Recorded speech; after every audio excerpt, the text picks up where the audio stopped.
Let's now study about impulse and conservation of momentum. As in your early classes you already studied about Newton's second law, we can say, as we know by Newton's second law, the force acting on a system can be written as rate of change of momentum. F can be written as dp by dt. In this situation, if we just rearrange the expression, it can be written as dp is equals to f dt, where dp is the change in momentum due to the application of force for a time dt. Now if we integrate this expression, this will give us the total change in momentum, that is integration of f dt. The limits will substitute corresponding to the time which is involved for which the force was acting. Now this, where we are calculating total change in momentum or a small change in momentum for application of force for a small duration, this we define as impulse. I hope all of you have studied in your early classes what exactly an impulse is. You might have studied impulse is the force multiplied by the time for which the force is acting. And actually what impulse is giving, impulse gives momentum imparted by a force in a given time for which the force was acting.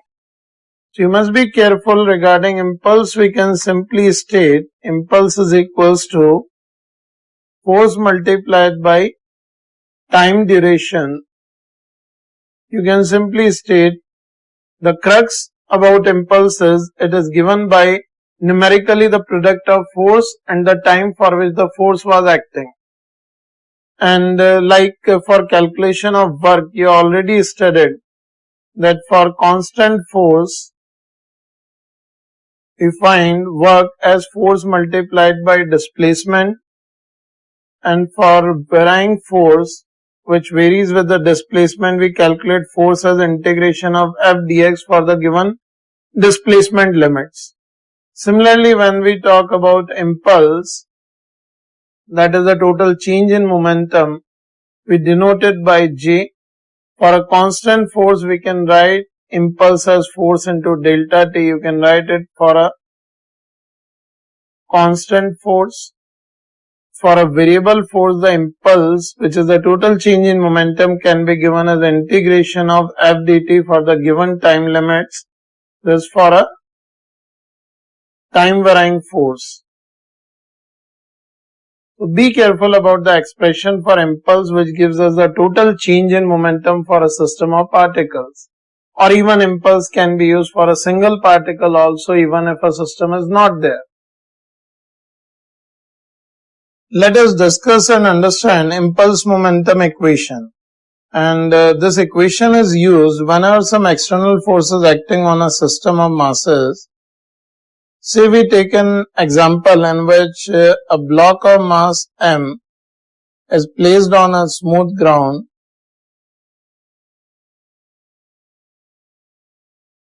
and in this situation an external force F is acting onto it, and say at an instant of time t equal to 0 the block was moving at a speed v1 and the force is applied up to a time t equals to capital T by the time when block is accelerated by the force to a velocity v2.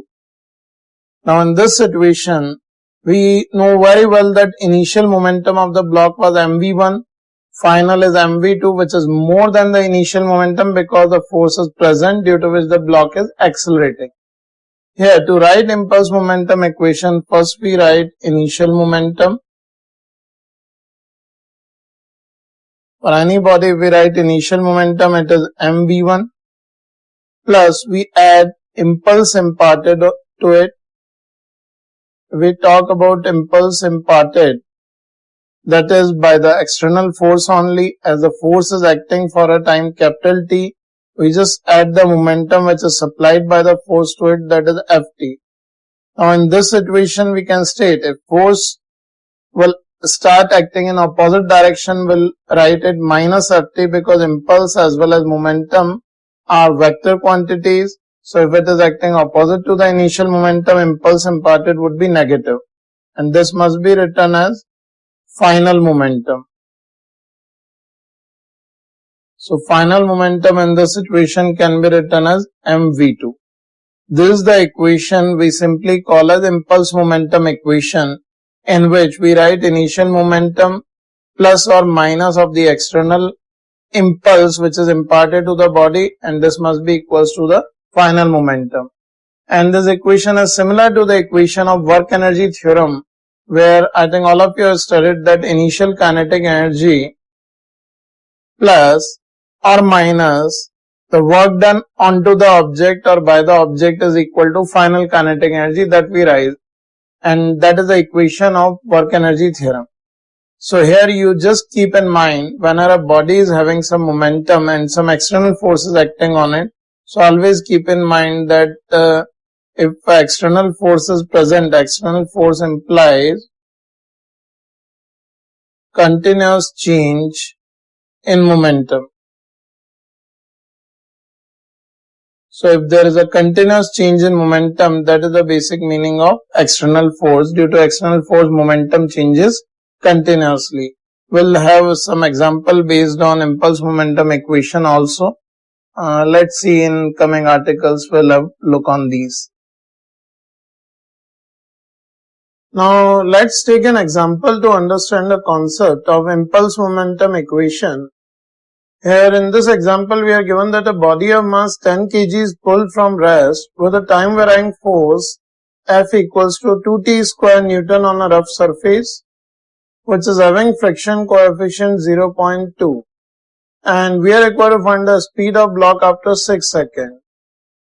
Now, in this question, see, first we analyze the situation in which we are given that on a surface a block is placed which is of mass m, that is 10 kg. It is pulled by a force which is 2t square. It is a time varying force, and the friction coefficient is 0.2. So here limiting friction, we can see it will be mu mg, because normal reaction acting on the block will be mg. So this will be 0.2 into 10 into 10. We can take acceleration due to gravity to be equals to 10. So this is 20 Newton. That means the block will start moving when this force will be equal to or more than 20 Newton. And then onward, a constant friction 20 Newton will act on the block, as the same as the friction for motion also. So here we can say block will start sliding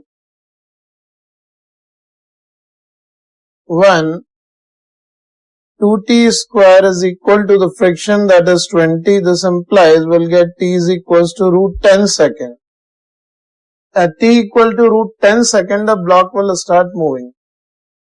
And afterwards, from root 10 second to 6 second, we are required to find the impulse imparted to the block. So if we talk about impulse by external force, this G1 can be written as integration from root 10 to 6 2t square dt. It is integration of f dt. When we integrate it, we'll be getting 2t cube by 3 from root 10 to 6. And when we substitute the limits, we'll be getting 2 by 3 into 216 minus 10 root 10 Newton second.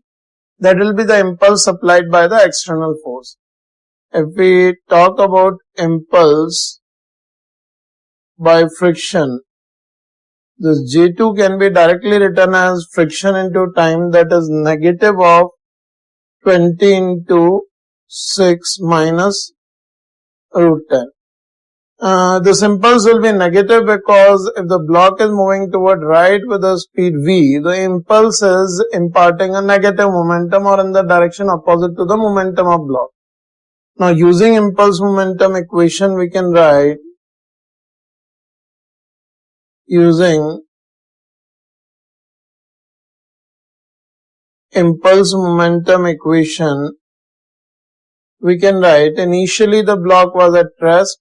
So the total momentum imparted to it would be 2 by 3 216 minus 10 root 10 minus 20 into 6 minus root 10 is equals to final momentum of the block, that is 10 into V final, if V final is the final speed attained by the block.